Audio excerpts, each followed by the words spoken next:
This is Polyphonic Press, the podcast where two music fans pick a classic album completely at random.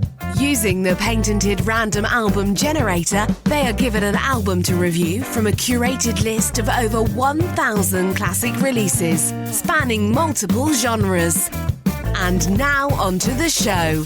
Here are your hosts, Jeremy Boyd and John Van Dyke.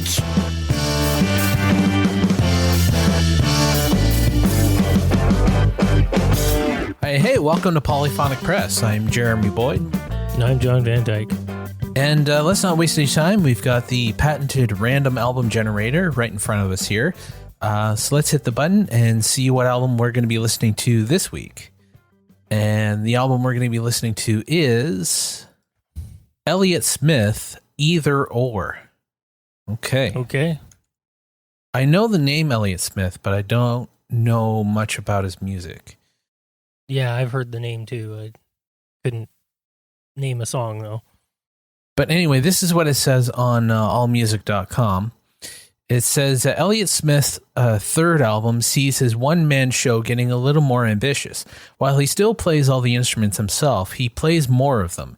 Several of the songs mimic the melody mastery of pop bands from the 60s. The most alluring numbers, however, are still his quietly melancholy acoustic ones.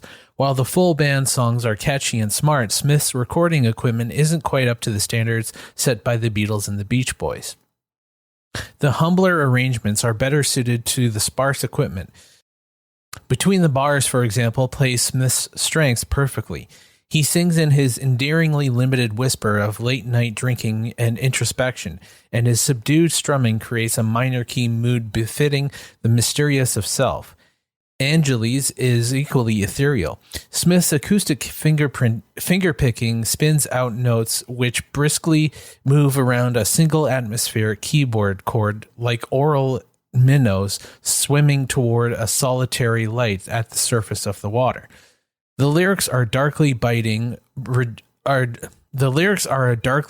rejection of hyper-capitalist dream machinery of Los Angeles. It would make a great theme song for Smith's label, Kill Rock Stars. Ironically, Angeles was included on the Good Will Hunting soundtrack, which won Smith the acclaim of Hollywood's biggest, brightest, and best-connected voting body, the Academy Motion Picture Arts and Sciences. Smith's stock in L.A. soared after he took his bow at the Oscars with Celine Dion and Trisha Yearwood. It might have been more interesting had he sung Angeles. Okay. So this album was released on February 25th, 1997. The genres are indie folk, indie rock, lo-fi, and Americana.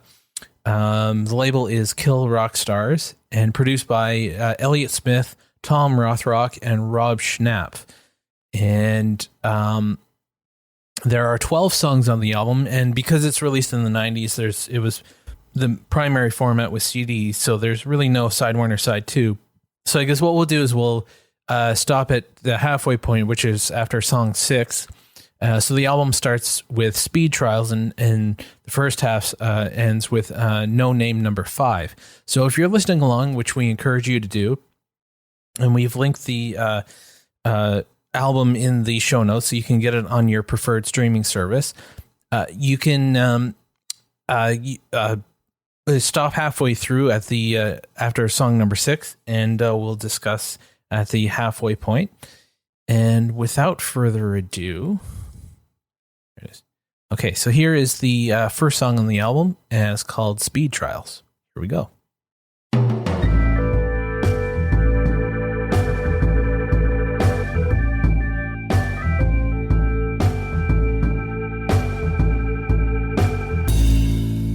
Okay, and ending the first half of the album with No Name number 5. Yeah, this is really interesting. It's not my usual kind of music that I listen to, but I'm finding myself like really kind of getting into it. It's just sort of it is melancholy, but it's also kind of relaxing at the same time. Yeah, I think this is definitely quality. But He's doing stuff that's sort of similar to like, he really reminds me of like Sloan on their second album. Yeah, second and third album. Second and third, I guess the third album, yeah, too. The third album, they picked up the, they got a little bit rockier on the third album. A little bit. In a lot of places. But in a lot of places, actually, they stayed. Yeah, songs like Autobiography, and it kind of really reminds me of this, you know. Yeah. But the recording quality, and they did talk about this, it seems to be a little bit, his voice could be up in the mix code because his voice is very soft. It's a little too soft. But I don't know. It reminds me of like Sloan demos and stuff like that. Yeah, it does. It definitely does have a demo feel to it. And I think that's because that's pretty much what this is. I mean, he's recorded all of this pretty much at home. I think he spent some time in a studio. But yeah, it's pretty much all recorded. It's all him, with all playing all the instruments and overdubbing everything. So it definitely does have that feel. And I would guess that he didn't make any demos. It's just he wrote the songs and then these are the recordings. Could be. Yeah, I mean, it's good stuff. I mean, the songwriting quality is really, really high, especially on, I like the Ballad of Big Nothing. That was really good. Pictures of Me was really good, too. Pictures of Me. That last song, No Name Number 5, I really like that as well. Yeah, I mean, so far there isn't a song that I haven't liked. I mean, it's one of those things that it's I don't know how to describe it. It feels very intimate, I guess.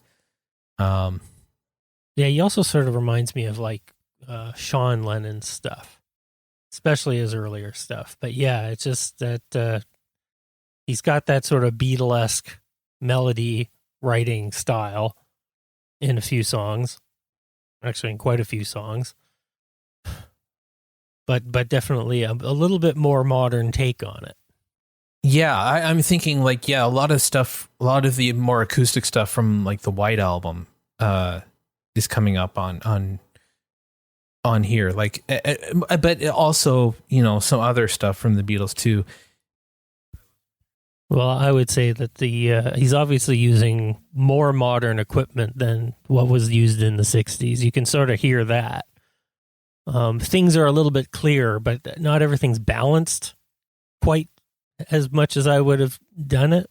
Yeah, that's the one. Yeah, that is true. That is the one criticism that I would have is that it could be mixed better. I think I honestly don't know how it was recorded. I would assume that it's recorded. With maybe a computer, but maybe at least 2-inch tape. But if it's recorded with cassettes, that's really hard to mix on cassette. Yeah. I mean, I've got a 4-track cassette recorder myself. And the things you would have to do to sort of get everything mixed and balanced, you just kind of have to try, and, you know, if you don't get it right, you kind of have to try again. Yeah, exactly. So I'm assuming he's like, this is his third album. So I'm assuming that he's at least, you know, he's got some professional equipment at home that he's able to mix on. And I think, Tom Rothrock is the producer on this album. And I believe he did produce a Sloan album. The one that they went with an outside producer, Action Packed. Oh, that sounds completely different than this album. Yeah, Tom Rothrock. Yeah. But he's produced quite a few people. He's produced, he's done James Blunt, Foo Fighters, Moby, Beck, R.L. Burnside, Athlete, Gwen Stefani, Motorhead, Stevie Nicks, Poison, Elliott Smith, Richard Thompson, Yonder Mountain String Band. Like, this guy's done a lot of albums.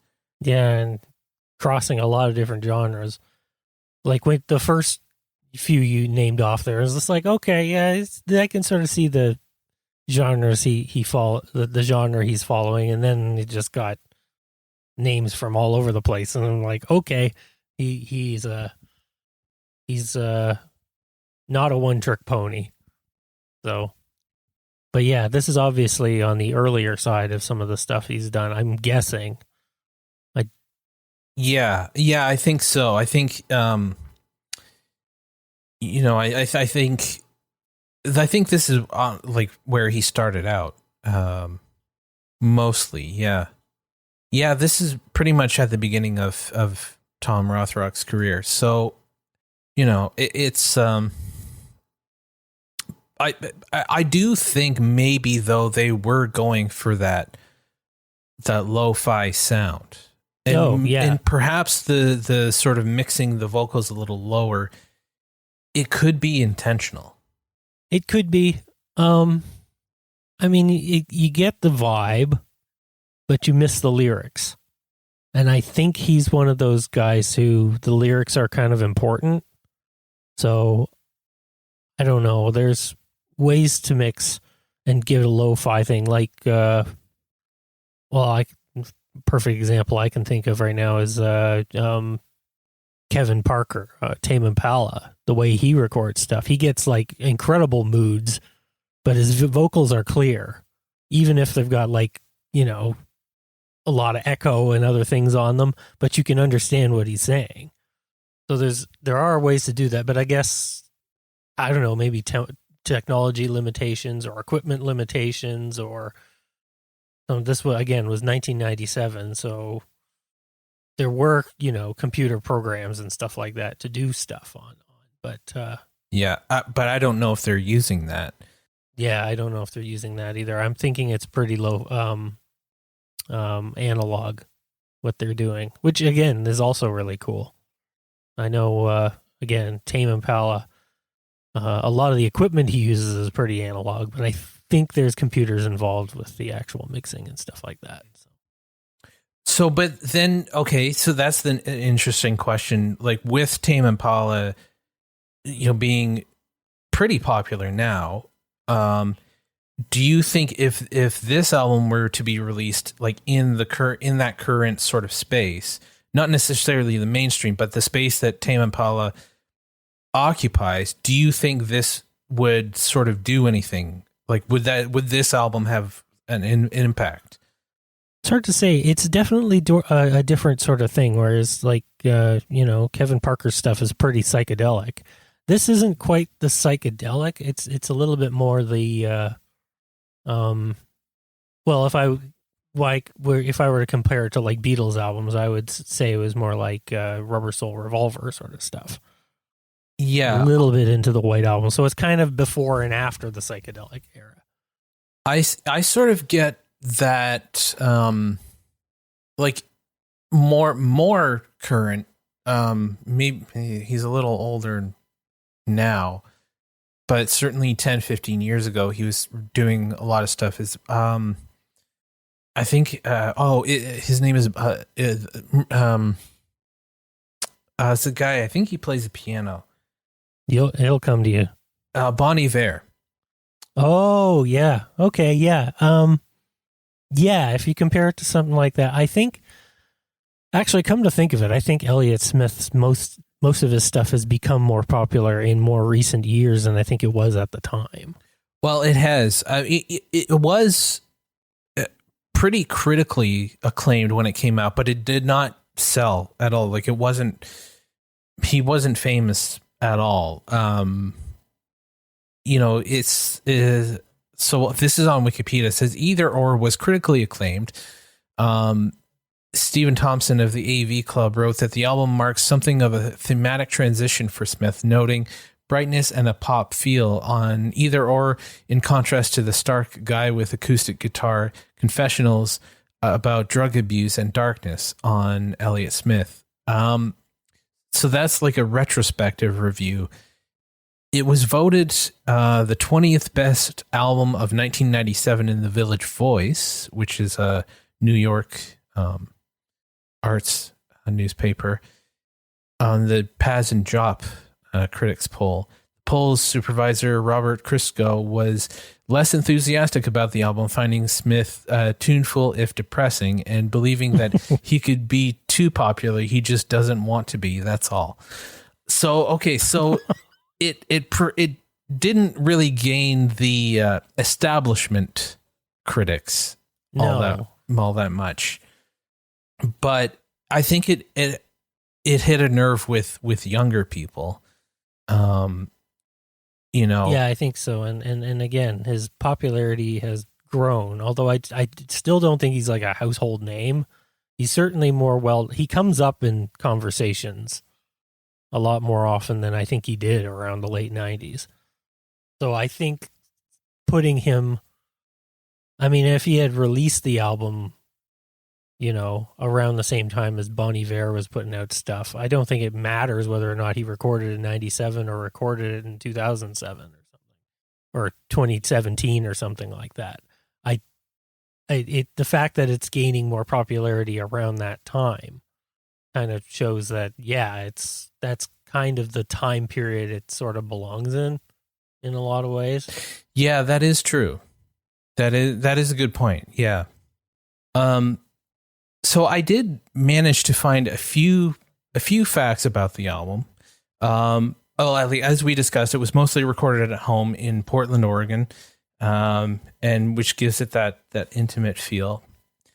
It was a favorite of director Gus Van Sant, who he directed Good Will Hunting, and he asked Elliott Smith to contribute a few songs from this album to the soundtrack to Good Will Hunting. So, and it's funny, in the initial review on AllMusic, it said that the song Angeles was a criticism of like the Hollywood sort of system and everything.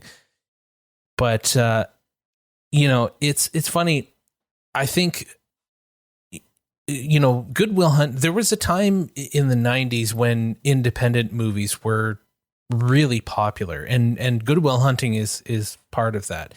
So I don't think anybody really expected that movie to be as big of a hit as it was. So I think he may have been reluctant to.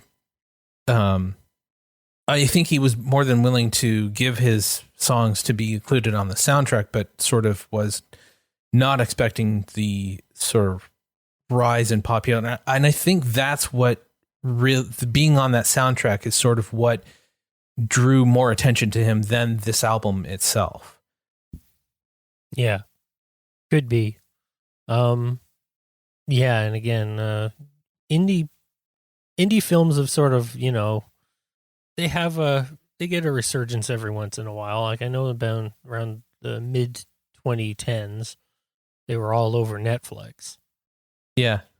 But, I think the song Angeles, which is coming up, we haven't listened to it yet, but that is sort of the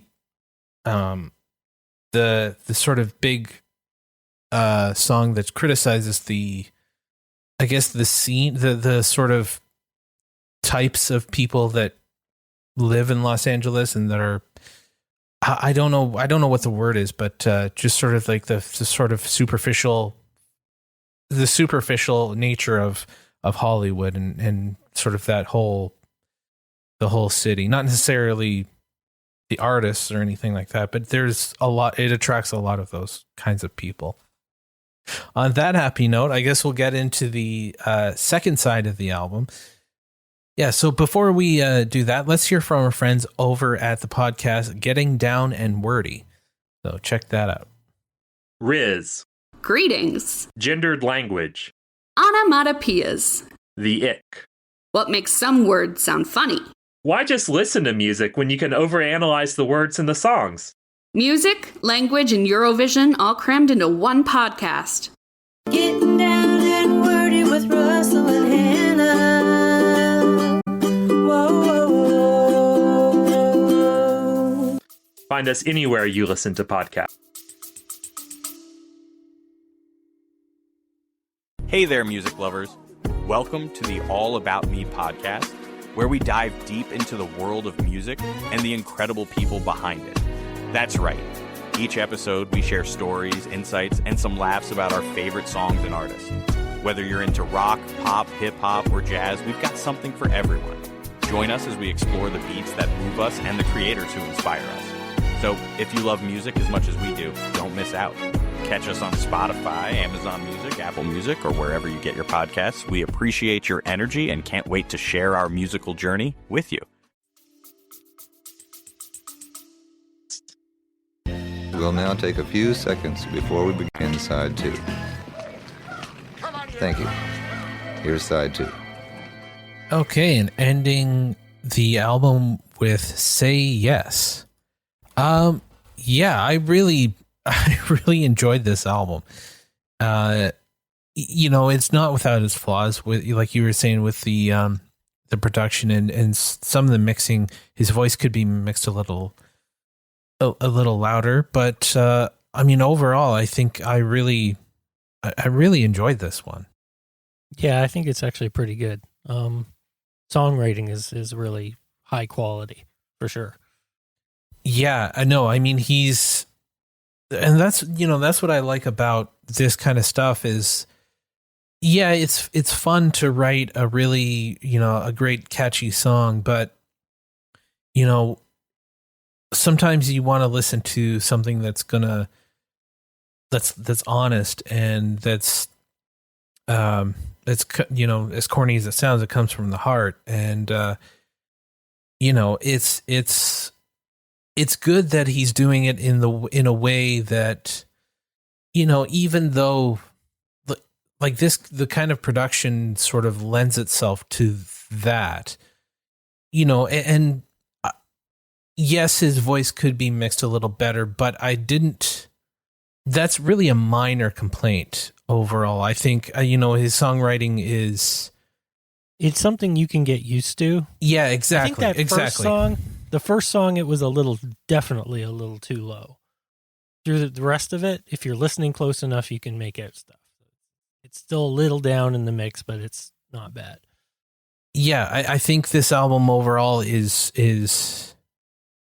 deserves its spot in, the greatest albums of all time. I think, the last few weeks have been sort of going in this direction. I think this is sort of like John Martin before, and then the last week with the Waterboys. I think, this sort of like more acoustic-y sort of confessional sort of type of songwriting. And I think this album really fits into that. I mean, this is, there's really not a whole lot I can say negative about this album. Yeah. So, it might be a difficult task, but what would be your 3 highlights on the album? Your three favorite songs? I'm going to go with Ballad of Big Nothing was really good. And then I think I'm going to do Alameda and maybe Cupid's Trick. I thought that song was really good. But there's a lot of other good ones on here too. Cupid's Trick was just that was the grunge song on the album. Yeah, that was a great song as well. I think I would go with Cupid's Trick, 2:45 a.m. and I think No Name Number 5. I mean, those would be my picks. That's really hard because there's a lot of I don't think there's necessarily even a bad song on the album. I don't think there's a song that isn't worth listening to again or repeating. So I guess that brings us to that question: is would you listen to this album again? Yeah, probably. Yeah, I definitely would. Yeah, it's one of those albums that I think the last few have been. Well, I have to be in the mood to listen to this album. I honestly think I could probably put this on at any time and enjoy it. And enjoy it, I think I could enjoy it for different reasons, depending on what mood I'm in. But I think whatever mood I'm in, I could put it on and and enjoy it no matter what. Yeah, I might still have to be in the right mood for it, but it's not hard. It's not that overly challenging of an album to get into. It's a very likable album in a lot of ways. Yeah, it really is. Yeah. Yeah, it has its charm to it for sure. So I guess we'll end the episode there. Thank you so much for listening if you made it this far. Don't forget to subscribe so you don't miss any future episodes. And we'd love it if you could leave a rating and a review on whatever listening app you're using to listen to this podcast. It really helps us find new listeners and helps get the word out. And if you want to support the show, you can do that by going to our Patreon. Go to patreon.com/polyphonicpress. And there you can get these episodes a day before they go live. So that's really cool. And you can even pick an album for us to review. And don't forget to check out polyphonicpress.com. You can get all the updates to what's going on and also all the episodes that we've done so far. Lots of really great albums to discover there. And I think that just about does it. I'm Jeremy Boyd. I'm Dan Van Dyke. Take it easy.